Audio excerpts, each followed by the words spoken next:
Oi pessoal, tudo bom? Bem-vindos a mais um Lurus Indica. E no vídeo de hoje a gente vai falar de The Act. Eu já falei aqui dessa série comentando sobre o piloto dela, que saiu já faz mais ou menos uns 2 meses. E agora a série concluiu, ela tem 8 episódios e ela é do Hulu, que é um streaming que a gente não tem aqui no Brasil. E ainda não tem previsão, ainda não tem canal definido de onde vai passar aqui no Brasil essa série. Mas assim que tiver, eu conto pra vocês lá no meu Instagram, então você não esquece de me seguir nas redes sociais, que lá eu sempre aviso novidades pra vocês. Mas eu vim aqui fazer a minha crítica da temporada e te dizer que sim, você tem que assistir The Act, principalmente se você curtiu American Crime Story, porque é mais ou menos a mesma pegada. The Act vai ser uma antologia que é na mesma pegada que American Crime Story. Eles contam um fato, uma história, em uma temporada fechada. E aqui a gente vai acompanhar a história da Didi e da Gypsy Blanchard. Elas são mãe e filha e elas têm um caso bem peculiar. Eu tinha lido a história delas já no BuzzFeed, tinha saído já há um tempo atrás. Bom, resumidamente o que acontece é uma história real, tá, que aconteceu, e aí eles pegaram pra fazer a série, que é uma mãe que desde quando ela teve a menina dela, quando ela nasceu, ela acreditava que a Gypsy tinha várias doenças.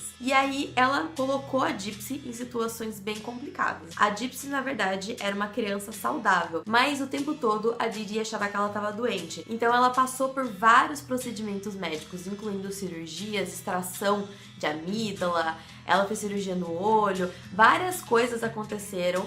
Inclusive, ela era obrigada a ficar numa cadeira de rodas, sendo que ela andava. Ela teve todos os dentes dela extraídos, sendo que foi um remedicamento que a mãe dela deu pra ela que fez os dentes apodrecerem e caírem. Então, um monte de coisa aconteceu com a Gypsy que não era pra ter acontecido. Ela não teve uma infância normal, ela não teve direito de brincar e ser uma criança. Ela basicamente ficava dentro de casa trancafiada porque a mãe dela dizia que ela tinha várias condições de saúde que a impossibilitavam de ter uma vida normal. Inclusive, a mãe dizia que ela era alérgica a açúcar e ela não era alérgica a açúcar. Várias situações que essa menina teve que passar. É até complicado porque o tempo todo a história te deixa na dúvida de quem você vai simpatizar. Porque por um lado você percebe que é uma loucura da cabeça da mãe. Ela não mentia de propósito. Ela mentia e meio que acreditava na própria mentira de que a filha dela era doente. E isso é muito louco. Durante a série você consegue perceber que é isso que eles estão querendo te passar, essa mensagem. E é isso que fica bem claro na história dela também. E a Gypsy, você fica também em cima do muro. Porque ao mesmo tempo em que ela sabia o que a mãe dela estava fazendo, ela não tinha ninguém além da mãe na vida inteira dela. Então pensa que se a única pessoa que você confia e que cuida de você te falar essas coisas, ela não tinha forças e nem a cabeça de uma pessoa adulta pra conseguir sair da situação que ela tava, sabe? É interessante como a série te faz criticar todo esse ambiente em que ela vivia, mas ao mesmo tempo, mesmo ela sendo culpada do que acontece no final, você fica com muita dó da Gypsy, porque a conclusão da história, né, não é só que as duas eram pessoas que enganavam as outras, né, que é isso que tá sendo considerado da história delas, que elas enganaram todo mundo, tipo,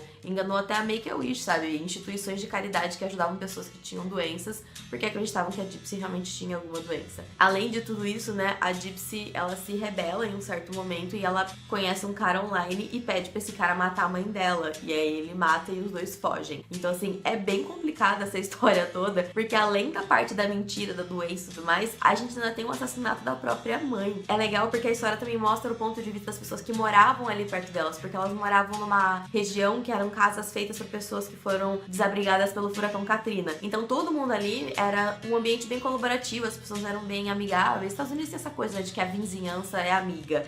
Então os vizinhos mostrando como era a relação deles com elas, a preocupação que eles tiveram quando souberam que aconteceu alguma coisa com as duas, depois quando eles descobrem que foi a Gypsy que na verdade matou a própria mãe. Então assim, toda a situação da história em si transforma a série em algo muito interessante. Sem contar as atuações. A gente tem a Patricia Arquette fazendo a mãe e a Joey King que tá fazendo a Gypsy. E as duas estão espetaculares, elas dão um show de atuação. Você vê cenas da vida real, porque tem várias cenas gravadas da mãe e da filha que, assim, é idêntico a como foi feito na série. A direção é impecável. Eu gosto do roteiro, mas eu acho que no 6º e no 7º episódio eles ficaram enrolando com uma parte da história na época que a Gypsy fugiu, sendo que eles poderiam ter um pouco mais de enfoque no que aconteceu no julgamento dela. Eu acho que teria sido um pouco mais importante, porque o julgamento ficou pro último episódio e meio que de escanteio, assim, não ficou muito importante e valorizado como eu acho que deveria ter sido. Mas é uma série muito boa. A série em si se você tivesse que comparar com American Crime Story, que seria parecida, digamos assim, eu diria que American Crime Story é melhor. Ela é uma série superior em qualidade de roteiro, mas a história é tão interessante quanto as contadas lá, e eu acho que vale a pena sim a experiência. Se eu tivesse que dar uma nota pra essa série, eu daria pra essa temporada completa uma nota 4, porque foi uma série bem boa, eu consegui ficar envolvida, a forma como os episódios acabavam conseguiam te deixar com aqueles mini cliffhangers, nada muito absurdo, o suficiente pra você ficar curioso e querer saber o que vai acontecer no próximo episódio. Foi uma experiência muito boa, eu super recomendo pra vocês, e assim que tiver disponível aqui no Brasil, eu aviso pra vocês onde é que vocês podem assistir, se você me seguir nas redes sociais. E não deixa também de se inscrever aqui no canal se você ainda não é inscrito, pra você continuar acompanhando os vídeos. Eu faço indicações de séries, de filmes, de várias coisas, coisas de heróis, coisas do mundo nerd e também de algumas séries que aí falam de crimes, porque eu curto bastante esse tema também. Mas é isso, pessoal. Muito obrigada por assistir mais esse vídeo do Luz Indica. Seja bem-vindo se você é novo e se você está retornando, seja bem-vindo de volta. Muito obrigada, um abraço e até a próxima.